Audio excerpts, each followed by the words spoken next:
Hello students, welcome back to my channel star circle of commerce. हम लोग आज का नया टॉपिक नए चैप्टर के साथ डिसोल्यूशन ऑफ पार्टनरशिप फर्म, जो कि क्लास 12 के लिए एक बहुत ही इंपॉर्टेंट चैप्टर है, वो हम लोग करेंगे। डिसोल्यूशन ऑफ पार्टनरशिप फर्म के बारे में जानेंगे और डिसोल्यूशन ऑफ पार्टनरशिप फर्म में कौन कौन सा अकाउंट मेंटेन किया जाता है, ये सारी चीजों को विद डिटेल हम लोग पढ़ेंगे। तो बिना देर करते हुए चलिए स्टार्ट करते हैं। सबसे पहले डिसोल्यूशन ऑफ पार्टनरशिप फर्म का मतलब क्या होता है। देखिए, जैसा कि हमको पता है डिसोल्यूशन डिसोल्यूशन के बारे में आप समझ ही रहे होंगे। डिसॉल्व मतलब बंद हो जाना, खत्म हो जाना। इसमें दो बात होता है, एक पार्टनरशिप फर्म होता है, एक पार्टनरशिप। अब डिसोल्यूशन की जब हम बात करते हैं तो आप एकदम ध्यान से एक बात को समझे बच्चे कि डिसोल्यूशन ऑफ पार्टनरशिप, पार्टनर, और एक होता है पार्टनरशिप फर्म। ठीक है। डिसोल्यूशन पार्टनर का होना मतलब कि बिजनेस आपका चलता रहेगा, कोई एक पार्टनर बिजनेस से बाहर निकल जाएगा, चलता रहेगा। लेकिन अगर पार्टनरशिप फर्म का बात किया जाए तो कंप्लीटली पूरी बिजनेस जो है वो डिसॉल्व हो जाएगा, यानी कि बिजनेस जो है वो क्लोज हो जाएगा। बात समझ में आ रहा है ना। ठीक है। पार्टनरशिप फर्म जब पूरी डिसॉल्व हो जाता है, डिसोल्यूशन हो जाता है, तो इसका मतलब पूरी पार्टनरशिप फर्म बंद हो जाता है। देखिए, हम लोग इससे पहले एडमिशन, रिटायरमेंट, डेथ में पढ़े होंगे। वहां पे हम लोग रीवैल्यूएशन अकाउंट बनाए थे। तो होता क्या था ना एक्चुअल में, कि जैसे कि मान लिया जाए कि ए और बी दो पार्टनर है, सी पार्टनर है, ठीक है, कोई भी रेशियो में बांट रहा है, तो एक पार्टनर बिजनेस से बाहर चला गया, हटा दिया गया, रिटायर कर दिया गया, या कोई नया पार्टनर बिजनेस में एंटर कर गया, ठीक है, तो प्रॉफिट शेयरिंग रेशियो जो है वो ऑटोमेटिक जो है वो चेंज हो जाता था। बात समझ में आ रहा है ना। Profit and loss sharing ratio change हो जाता था, change in profit sharing ratio हो जाता था, और भी बहुत सारे चेंजेस आता था। वो किस किस केस में हो सकता है। देखिए, एडमिशन ऑफ पार्टनर में होता था, रिटायरमेंट के समय में हो, या उसके बाद फिर डेथ ऑफ पार्टनर के समय में भी हो सकता था। उसके बाद अमलगमेशन के समय भी होता है। अमलगमेशन तो आप समझ ही रहे होंगे कि दो कंपनी को मिला दिया जाए। तो इस तरीके से जब मामला आता है तो ये आप समझिए कि पार्टनरशिप का, लेकिन ये बिजनेस हमेशा चलता रहता है, बिजनेस बंद नहीं होता। लेकिन हम लोगों का जो टॉपिक है वो डिसोल्यूशन ऑफ पार्टनरशिप फर्म है, यानी कि पूरा फर्म को बंद कर देना। अब भैया फर्म को बंद करेंगे तो क्या करेंगे, कैसे करेंगे सर। तो जैसे कि फर्म अगर पूरा हम बंद कर देंगे तो सबसे पहला मेरा काम होगा एसेट्स हमारे पास कितना है ये देखना, और लायबिलिटी का पेमेंट हमें कितना करना है बच्चों, उसके बारे में जानना। ठीक है। क्योंकि सबसे पहला तो अगर फर्म बंद होगा तो जो एसेट्स है उसी एसेट से जो लायबिलिटी है उसका हम लोगों को पेमेंट करना पड़ेगा। इसमें हम लोग अलग अलग अकाउंट मेंटेन करेंगे और बताएंगे आपको कि कैसे कैसे देखते हैं। पहला बेसिक बात तो आप एकदम ध्यान से समझ लीजिए कि इसमें हम लोग जो बनाते हैं वो रियलाइजेशन अकाउंट। अब आपके दिमाग में एक बात आएगा, सर जब हम लोग यहाँ यहाँ यहाँ यहाँ थे तो रीवैल्यूएशन अकाउंट बनाते थे। तो बच्चों, रीवैल्यूएशन अकाउंट और रियलाइजेशन अकाउंट में डिफरेंस है। हम लोग रियलाइजेशन अकाउंट बनाएंगे किसमें, डिसोल्यूशन ऑफ पार्टनरशिप फर्म में। दूसरा हम लोग बनाएंगे बच्चों पार्टनर्स कैपिटल अकाउंट, देखेंगे कि पार्टनर्स का कितना कितना बैलेंस है। एंड द लास्ट जो हम लोग बनाएंगे वो बैंक अकाउंट या कैश अकाउंट लास्ट में खोलेंगे। अगर पार्टनर्स का बीच में कोई लोन होता है तो लोन अकाउंट भी पार्टनर्स का जो है वो हम लोग निकालेंगे। ठीक है, पार्टनर्स का लोन अकाउंट। तो ये चीज आपको थोड़ा सा ध्यान में रखना पड़ेगा। ठीक है, कि कौन कौन सा अकाउंट हम लोग डिसोल्यूशन ऑफ पार्टनरशिप फर्म में बनाते हैं। क्लियर बच्चों। ठीक है। अब हम लोग बात करते हैं फर्म को बंद करने का। पहले आप इसका स्क्रीनशॉट ले लें, फर्म को बंद करेंगे। ठीक है। एग्जाम्पल के तौर पर मान लिया जाए कि एक फर्म है, ए बी दो पार्टनर है उसके। ठीक है, ध्यान से मेरी बात को समझिएगा, और दोनों जो है इक्वल रेशियो में बांट भी रहे हैं प्रॉफिट और लॉस को। और फर्म का अपना बैलेंस शीट बनता है, पहले से दिया हुआ है। ठीक है, बैलेंस शीट में बहुत ज्यादा कुछ हम खास लिखेंगे नहीं। एक तरफ लायबिलिटी होता है, एक तरफ एसेट्स होता है। कैपिटल में ए और बी का, इसका दिया हुआ 20,000, इसका भी दिया हुआ 20,000, और यहाँ पे लिख दिया क्रेडिटर भी है 60,000 का, सॉरी 60,000 नहीं, मान के चलिए कि 20,000 का क्रेडिटर है। ठीक है, तो यहाँ 20 40 हो गया। और इधर आपका दे दिया कैश 10,000 का, बिल्डिंग दे दिया आपका 30,000 का, और प्लांट एंड मशीनरी दे दिया आपका 20,000 का। इस तरीके से एक फर्म का बैलेंस शीट बना के दे दिए, जिसमें एक तरफ 60,000 रुपये दिख रहा है, दूसरी तरफ 60,000 रुपये दिख रहा है, और इसके पार्टनर्स कौन है, ए और बी है। और आपको बोला कि फर्म जो है बंद कर दिया गया, द फर्म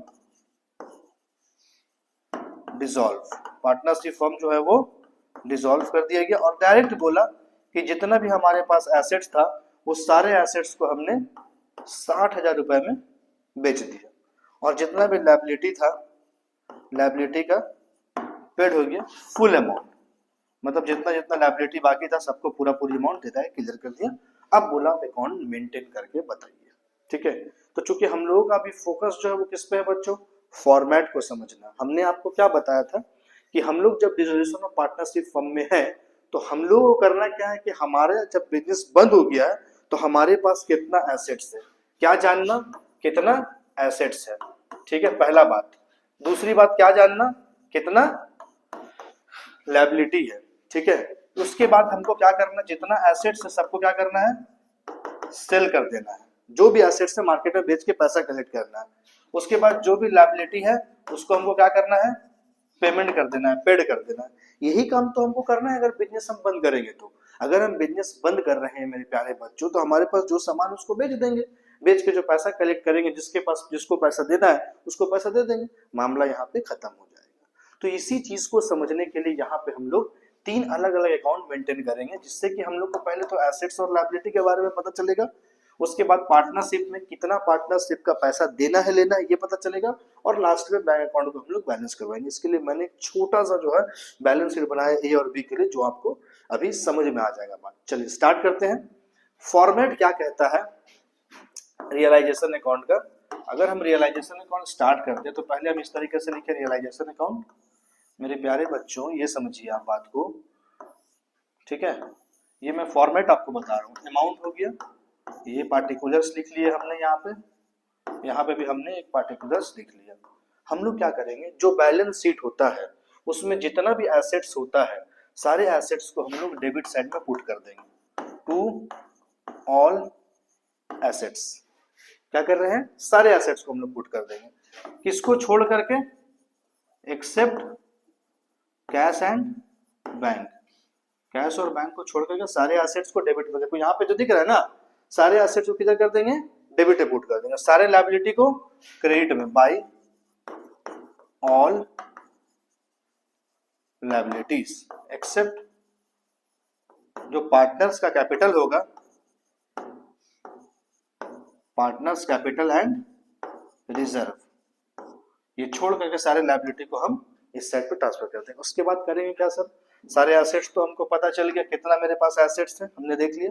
अब ये सारे एसेट्स को हम बेचेंगे, बेचेंगे अगर जो पैसा कलेक्ट होगा तो बाई बैंक एसेट्स रियलाइज के नाम से यहाँ पे लिख देंगे। या कभी कभी ऐसा भी होता है कि मार्केट में एसेट्स को ना बेच करके जो पार्टनर होता है वो खुद खरीद लेता है, तो जब पार्टनर खरीदेगा तो उसका नाम हम लिखेंगे by S capital, by B S capital, जो भी होगा वो खरीदेगा तो यहाँ पे नाम लिख देंगे, क्लियर। उसी तरीके से जैसे हमने एसेट्स को बेचा है तो लायबिलिटी का भी पेमेंट हम इस साइड पे दिखलाएंगे इस तरीके से, टू बैंक, जो भी लायबिलिटी होगा हमारा उसका हम यहाँ पे पेमेंट दिखला देंगे। उसके अलावा अगर कोई लायबिलिटी का पेमेंट पार्टनर करता है, जैसे कि ए ने एसेट्स खरीदा तो उधर लिख दिया, उसी तरह से बी ने किसी लायबिलिटी का पेमेंट किया तो बी के नाम यहाँ पे दिखला देंगे। और उसके साथ साथ अगर बिजनेस को बंद करने पर कोई खर्च आता है तो एक्सपेंसेस को भी हम यहाँ पे शो कर देंगे, ठीक है। ऐसा करने के बाद हम लोग टोटल का एक कॉलम बनाएंगे बच्चों, और ऐसा करने के बाद देखेंगे कि उस साइड पे कितना अमाउंट है, इस साइड पे कितना अमाउंट है, और बैलेंस कराएंगे। तो पता चला मान लीजिए तो 10,000 है, यहाँ पे 8,000 है, तो 2,000 का यहाँ पे डिफरेंस आ जाएगा, कुछ कमी आ जाएगा, तो हम यहाँ पे लिखेंगे टू प्रॉफिट ट्रांसफर टू, जो भी पार्टनर होगा ए और बी उसमें बांट देंगे इस अमाउंट को जिस रेशियो में बोला जाएगा। और इस साइड पे अगर कोई कमी आएगा तो बाई लॉस ट्रांसफर टू, जो भी पार्टनर होगा उसमें इसी तरीके से बांट देंगे, ठीक है। ये बांटने के बाद रियलाइजेशन अकाउंट तो बन गया। अब हम लोग जाएंगे किसकी तरफ, पार्टनर्स कैपिटल अकाउंट की तरफ। पार्टनर्स कैपिटल अकाउंट कैसे बनाएंगे सर, तो मान के चलिए कि 2 पार्टनर है हमारा, एग्जांपल को समझिएगा, ए और बी 2 अलग अलग पार्टनर है, पूरा फर्म को बंद कर दिया गया। यहाँ पे लिखे हम लोग पार्टिकुलर्स, यहाँ पे भी हमने लिख दिया पार्टिकुलर। सबसे पहले हम लिखेंगे यहाँ पे by balance BD. By balance BD कहां से लिखते हैं, देखो ये समझो, अभी सारे लायबिलिटी को आपने ट्रांसफर किया था, क्या छोड़ा था, पार्टनर्स कैपिटल को, सारे लायबिलिटी उधर लिखे थे, लेकिन छोड़ा क्या था आपने, पार्टनर्स कैपिटल को। तो यही कैपिटल को बाई बैलेंस बीडी के नाम से हम यहाँ पे शो करेंगे, सबसे पहले लिख देंगे, ठीक है। उसके अलावा अगर लायबिलिटी के साइड में कोई जनरल रिजर्व फंड अगर दिखता है तो उसको भी हम लोग यहाँ पे by general reserve fund, by profit and loss, जो भी चीजें होंगी उसको हम लोग इस तरीके से शो कर देंगे, ठीक है। ऐसा करने के बाद बच्चों मैं आपको बताना चाहता हूं, पार्टनर्स कैपिटल, अगर पार्टनर्स ने कुछ एसेट्स लिया और पार्टनर्स का नाम यहाँ पे आ गया तो हम लोग इस साइड पे लिखेंगे टू रियलाइजेशन अकाउंट, और पार्टनर्स ने जो लिया है उसका अमाउंट उसके पार्टनर्स कैपिटल अकाउंट में डाल देंगे। उसी तरीके से अगर मान लिया जाए कि लायबिलिटी का कोई पेमेंट किया गया, इधर पार्टनर्स का नाम आया, तो इस साइड पे हम लोग लिखेंगे क्रेडिट साइड पे बाई रियलाइजेशन और बी में उसी तरह से डाल देंगे। नेक्स्ट चीज जो आती है वो लॉस, अगर लॉस आया तो इधर लिखेंगे और प्रॉफिट आया तो क्रेडिट में लिखेंगे। लॉस आया तो टू रियलाइजेशन लिखेंगे और अमाउंट ए और बी में डाल देंगे, और अगर प्रॉफिट आता है तो बाई रियलाइजेशन लिखेंगे और अमाउंट किसमें डाल देंगे, ए और बी में डाल देंगे। बात समझ में आ रही है, तो ये आपको थोड़ा ध्यान में रखना पड़ेगा। एट लास्ट क्या होगा बच्चों कि इस तरीके से हम लोग टोटल करेंगे और यहाँ पे जो भी डिफरेंस अमाउंट आएगा उसको बैंक से हम लोग बैलेंस करा लेंगे, बैलेंस कराने के बाद हम लोग एक बैंक अकाउंट खोलेंगे। बात समझ में गया, तो ये हमारा फॉर्मेट है छोटा सा, पहले आप फॉर्मेट को स्क्रीनशॉट ले लो, उसके बाद मैं आपको एक क्वेश्चन प्रैक्टिकली जो है उसको प्रॉपर वे में बताने की कोशिश करता हूँ जिससे आपको बात समझ में आ जाए। उसके बाद फिर मैं आपको बुक का क्वेश्चन हो गया या फिर कुछ इस तरह का क्वेश्चन हो गया जिसमें कंप्लीट सारी बातें होंगी वो बताऊंगा और साथ साथ उसका जर्नल एंट्री भी सिखाऊंगा। तो पहले आप इसका स्क्रीनशॉट ले लीजिए, क्लियर। चलिए अब हम लोग स्टार्ट करते हैं, ये एक प्रैक्टिकल क्वेश्चन जो मैंने लिखा है इसको बताने का, ठीक है। लेकिन इससे पहले आप एक बात और अच्छे से समझ लीजिए कि ये रियलाइजेशन अकाउंट, ये पार्टनर्स कैपिटल अकाउंट, इसके बाद हम लोग बैंक अकाउंट भी बनाते हैं। तो बैंक अकाउंट अभी मैंने आपको फॉर्मेट में नहीं बताया, इसको दिखला करके मैं बैंक अकाउंट आपको एकदम इसलिए सिखा दूंगा, ठीक है। तो चलिए स्टार्ट करते हैं, मैं आपको सेंटर में ये ले लेता हूँ अपना बैलेंस शीट को। चलिए यहाँ से स्टार्ट करते हैं ना, इस क्वेश्चन को मैं सॉल्व करने की कोशिश कर रहा हूँ, आप ध्यान दीजिएगा। पहला बात तो इसमें लिखा हुआ है कि ए और बी दो अलग अलग पार्टनर है, ठीक है। बैलेंस शीट है, कैपिटल है, क्रेडिटर है, कैश है, बिल्डिंग है, प्लांट एंड मशीनरी, दोनों तरफ एसेट्स और लायबिलिटी बराबर है। बिजनेस को बंद कर दिया गया, ठीक है। एसेट्स को कितना में बेचा गया है, एसेट्स को जो सेल किया गया है वो कितना में सेल किया गया बच्चों, 60,000 में, और लायबिलिटी का पेमेंट पूरा पूरी फुल हो गया। और आपको बोला है कि बनाइए realisation account, partners capital account, bank account, ये सारी चीजें जो है आपको बनाना है, ठीक है। तो चलिए स्टार्ट करते हैं। सबसे पहले मैं बात करता हूँ रियलाइजेशन अकाउंट का। नॉर्मली आप पहले रियलाइजेशन अकाउंट का फॉर्मेट इस तरह से ले लेंगे, ठीक है। ध्यान से मेरी बात को समझिएगा, ठीक है। ये देखिए, आपने कॉलम ले लिया दोनों तरफ, एक तरफ आपने लिखा particulars amount, particulars amount, debit और क्रेडिट, ठीक है। सबसे पहला बात, उस साइड पे जितने भी एसेट्स हैं सबको हम डेबिट में डालेंगे, किसको छोड़ करके, कैश को छोड़कर। देखिए all assets except cash bank तो सारे एसेट्स में क्या क्या चीज दिख रहा है आपको, सबसे पहला दिख रहा है आपको बिल्डिंग, बिल्डिंग अकाउंट कितना है भाई, बिल्डिंग 30,000 हो गया। फिर क्या दिख रहा है आपको, प्लांट एंड मशीनरी अकाउंट कितना है भाई, 20,000 दिख गया। ये आपने एसेट्स को इधर डाल दिया। अब लायबिलिटी में आप जितने भी लायबिलिटी सबको उस साइड पे डालेंगे, किसको छोड़ करके, पार्टनर्स कैपिटल को छोड़ करके। तो भाई क्रेडिटर्स यहाँ पे आपका हो गया कितना है भाई, 20,000, आपने 20,000 डाल दिया। तो इसमें समझने वाली बात ये है कि हमने सारे एसेट्स को डेबिट में डाला और सारे लायबिलिटी को क्रेडिट में डाला। एसेट्स में हमने छोड़ा कैश और बैंक, लायबिलिटी में हमने छोड़ा कैपिटल। बात समझ में आ गया ना। चलिए ऐसा करने के बाद हमने क्या बताया आपको, हम आपको बताया था ना कि ये जो एसेट्स है इसको हम बेचेंगे, बेच के इधर दिखलाएंगे, और लायबिलिटी है उसका इधर पेमेंट करेंगे। सेम काम यहाँ पे करेंगे। इसको मैं इस तरीके से एक बार गाइड कर दे रहा हूँ आपको कलर चेंज करके, जिससे आपको बात समझ में आ जाए। एसेट्स को मैंने बेचा तो कितना में बेचा ये पता होना चाहिए, उसी तरह से लायबिलिटी का मैंने पेमेंट किया, ठीक है। ये ध्यान दीजिएगा आप बच्चों, ठीक है। देखिए पहला बात तो ये आ रहा है कि सारे एसेट्स को कितना में बेचा जा रहा है, 60,000 में। तो हम यहाँ पे लिखेंगे बाई बैंक एसेट्स रियलाइज कितना है 60,000 रुपया, और उधर क्रेडिटर है ना, तो यहाँ पे लिखेंगे टू बैंक क्रेडिटर कितना है 20,000 रुपये, यानी कि ये जो एसेट्स था उसको कितना में बेचा गया था 60,000 में, और लायबिलिटी का पेमेंट यहाँ पे फुल बोला इसलिए 20,000 को पूरा पूरी यहाँ पे हमने कर दिया। ऐसा करने के बाद बच्चों हम यहाँ पे टोटल करेंगे, क्योंकि और कोई ट्रांजेक्शन यहाँ पे नहीं बचा है, तो अब टोटल करेंगे। टोटल करने के बाद देखेंगे दोनों में से ज्यादा किधर हो रहा है, तो यहाँ पे जोड़ने पर आ रहा है 70,000 और यहाँ पे जोड़ने पर आ रहा है आपका 80,000। तो यहाँ पे चूंकि 80,000 ऐसे नॉर्मली लिख देंगे, यहाँ पे भी 80 लिख देंगे, यहाँ पे डिफरेंस कितना आ रहा है 80 में 70 जाएगा तो 10,000 का डिफरेंस दिख रहा है। तो ये जो डिफरेंस है इसको हम लोग लिखेंगे टू प्रॉफिट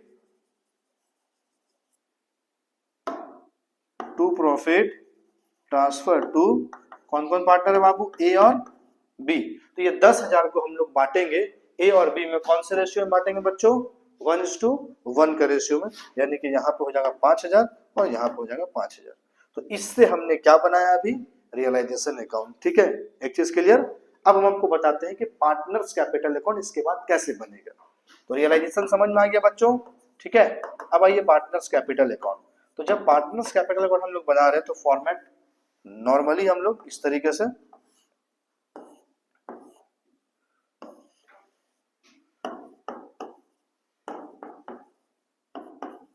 सबसे पहले यहाँ पे बाई बैलेंस बीडी, ये कहां से लिखेंगे, देखिए हमने लायबिलिटी में क्या छोड़ा था, कैपिटल छोड़ा था ना, तो 20,000 रुपया हम सबसे पहले यहाँ पे, एक का 20,000 है, दूसरा का भी कितना है 20,000, सेम अमाउंट है, तो 20,000 यहाँ हमने लिख दिया, यहाँ भी हमने 20,000 रुपये लिख दिया। क्लियर, समझ में आ गया। उसके बाद हम देखेंगे कि इस क्वेश्चन में अगर कोई यहाँ पे जनरल रिजर्व फंड होता, पीएल होता, तो पार्टनर्स का क्रेडिट साइड में यहाँ पे बांट देते, फिलहाल तो है नहीं। उसके अलावा अब ये देखेंगे रियलाइजेशन में पार्टनर्स का नाम कहाँ आया, तो प्रॉफिट आया है बच्चों। तो मैंने क्या बताया आपको कि अगर आपको प्रॉफिट आता है तो आप इस साइड लिखेंगे बाई रियलाइजेशन। कितना है 5,000 और 5,000, और अगर आपको लॉस आता है तो टू रियलाइजेशन लिखेंगे। बात समझ में आ रहा है ना, प्रॉफिट आता है तो बाई रियलाइजेशन, लॉस आता है तो टू रियलाइजेशन। तो ये चीज आपको ध्यान में रखना पड़ेगा। अब मैं आपको बताना चाहता हूं जो कि बहुत इंपॉर्टेंट आपके लिए, वो ये कि आप इसको बैलेंस कराना है। देखिए बैलेंस कराने के लिए आपने क्या किया कि दोनों साइड पे इक्वल जो है वो इस तरीके से बना लिया, ठीक है। अब देखिए ज्यादा किधर हो रहा है, तो चूंकि ज्यादा देखने में इधर हो रहा 25,000, यहाँ भी कितना हो गया 25,000, यहाँ भी 25,000 हो गया और यहाँ भी 25,000।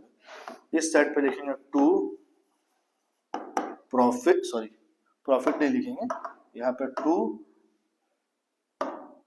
बैंक बैलेंसिंग फिगर, बैंक से हम लोग क्या करेंगे बच्चों बैलेंस कर देंगे। यहाँ पे आ गया 25,000 और यहाँ पे भी आ गया 25,000।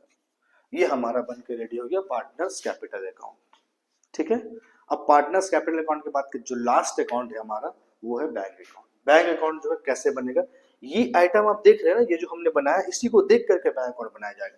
मैं आपको दिखाने और समझाने की कोशिश करता हूँ, आप ध्यान से समझिएगा। जब हम बैंक अकाउंट बना रहे हैं तो अब देखना है बच्चों कि बैंक से रिलेटेड या कैश से रिलेटेड कहां कहां पर ट्रांजैक्शन हो रहा है, ठीक है।